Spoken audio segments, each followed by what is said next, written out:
Welcome to భాషిని DSC coaching Malkipuram.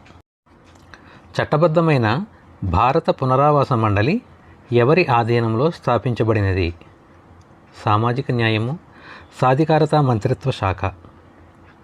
HIV AIDS నివారణలో భారతదేశంతో భాగస్వామ్యం వహించిన అంతర్జాతీయ సంస్థ యుఎన్ఎఫ్పిఏ.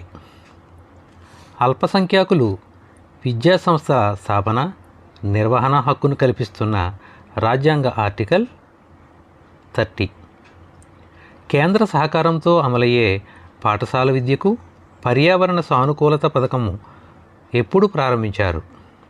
1988-89. కూర్జ్వీల్ రీడింగ్ మిషన్ అనేది ముద్రిత సమాచారాన్ని వాగ్రూపంలోనికి మారుస్తుంది. ఆండ్రగాగి అనే అభ్యసన విధానము ఈ దశ వారికి చెందినది. వయోజనులు. కిషోర శక్తి యోజన పథకం ఎవరికి ఉద్దేశించినది? కౌమార బాలికల సాధికారతకు.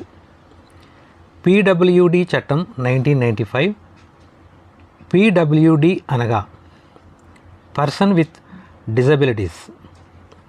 ప్లస్ కరికులం వీరికి ఉద్దేశించినది. ప్రత్యేక అవసరాలు గల పిల్లలు. సుస్థిరాభివృద్ధి లక్ష్యం వనరుల సంరక్షణ. భిన్న సామర్థ్యాలున్న పిల్లల విద్యకు సంబంధం లేనిది సృజనాత్మక విద్య. హరిత గృహ ప్రభావం దీనికి సంబంధించింది. Thermal radiation. కౌమార విద్య ప్రధాన ధ్యేయం కౌమారుల్లో జీవన నైపుణ్యాలను పెంచడం. యూనిసెఫ్, యునెస్కో, డబ్ల్యూహెచ్ఓలు ఇచ్చిన జీవన నైపుణ్యాల పట్టికలో లేనిది హస్తకళ లేదు. ఈ క్రింది వారిలో ఎవరికి శిక్షణ ఇవ్వడం ద్వారా జీవనాన్ని కొనసాగిస్తారు? మిత మానసిక వైకల్యం. సాక్షర భారత్ మిషన్ ప్రధాన లబ్ధిదారులు నిరక్షరాస్యులైన వయోజన స్త్రీలు. నవోదయ పాఠశాలలకు ఏ జాతీయ నాయకుడి పేరు పెట్టారు? జవహర్లాల్ నెహ్రూ. పాఠశాలల్లో రైలింగ్తో కూడిన ర్యాంప్ సౌకర్యం వీరికి ఉద్దేశించినది. దివ్యాంగులకు. రోసా పథకం ఈ విద్యకు ఉద్దేశించినది. ఉన్నత విద్య. సబల పథకం వీరికి ఉద్దేశించినది. కిషోర బాలికలకు. జాతీయ అక్షరాస్యతా దళమును ఏ సంవత్సరంలో ప్రారంభించారు? 1988లో. హన్స్ మెహతా కమిటీ 1962 దేనికి సంబంధించినది? స్త్రీ విద్యకు. జాతీయ జనాభా విద్యా పథకం ఎప్పుడు ప్రారంభించారు? 1980. ప్రస్తుతం స్త్రీ అక్షరాస్యత 2011లో ఎంత? 64.6%. విద్య అనేది భవిష్యత్ కోసం, వర్తమానం కోసం చేసే విలక్షణ పెట్టుబడి అని అన్నది. 1986 ఎన్పిఈ. సుస్థిర అభివృద్ధి, కొనసాగించగలిగే అభివృద్ధి గురించి తెలిపిన బ్రెట్లాండ్ కమిషన్ ఏ సంవత్సరంలో నివేదిక ఇచ్చింది? 1987లో. పబ్లిక్ హియరింగ్ వ్యవస్థకు జిల్లా స్థాయి అధ్యక్షుడు ఎవరు? కలెక్టర్. పర్యావరణ పరిరక్షణను మౌలిక విలుపుగా భావించి పాఠ్య ప్రణాళికలో చేర్చాలని సిఫార్సు చేసినది 1986 ఎన్పిఈ. విద్య మానవ మూలధనం అన్నది యునెస్కో. మానవ వనరుల అభివృద్ధి ఆ దేశ ఆర్థికాభివృద్ధికి ప్రత్యక్ష సంబంధం ఉంది అని చెప్పినది గాల్బ్రెత్. ప్రపంచ మేధావులతో పరిచయం దేని యొక్క ఫలితం? విద్య ప్రపంచీకరణం. జనాభా పెరుగుదలను నియంత్రించవలసిన అవసరాన్ని నొక్కి చెప్పే సందేశం ఇవ్వడమే జనాభా విద్యా లక్ష్యం అన్నది ఎన్సిఈఆర్టీ. జనాభా పెరుగుదలకు కారణం కానిది లేటు వయసులో వివాహాలు.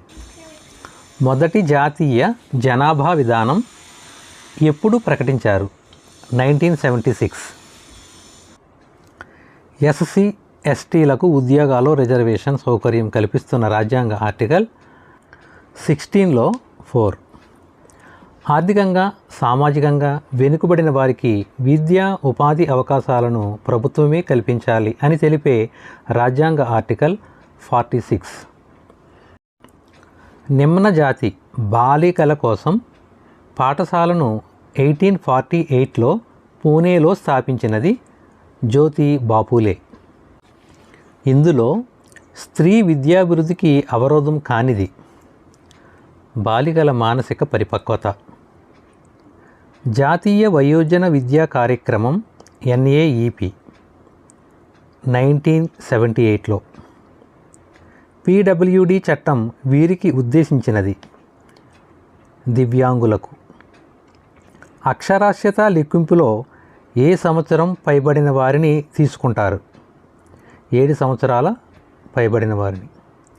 National open school 1989. సాక్షర భారత్ మిషన్లో ఎన్ని కోట్ల మందిని అక్షరాస్యులుగా మార్చడం లక్ష్యం? 7 కోట్ల మందిని. ఎడినోసిర్ అనే పదం ఏ భాషకు చెందినది? లాటిన్.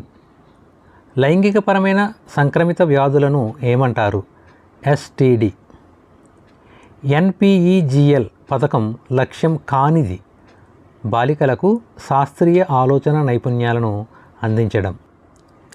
KGBV వీరి కోసం కాదు, డ్రాపౌట్ బాల బాలికలకు.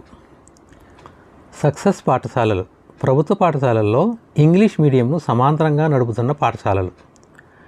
MDM లక్ష్యం కానిది ఉపాధ్యాయులకు మధ్యాహ్న భోజనం. MDMకు కేంద్ర సహాయం 75% ఏ తరగతి వరకు వస్తుంది? 8వ తరగతి వరకు. విద్యా దృక్పథాలకు సంబంధించి అనేక బిట్స్ కోసం ఈ ఛానల్ని లైక్ చేయండి, షేర్ చేయండి, సబ్స్క్రైబ్ చేయటం మాత్రం మర్చిపోకండి. భాషిని DSE కోచింగ్, మల్కీపురం.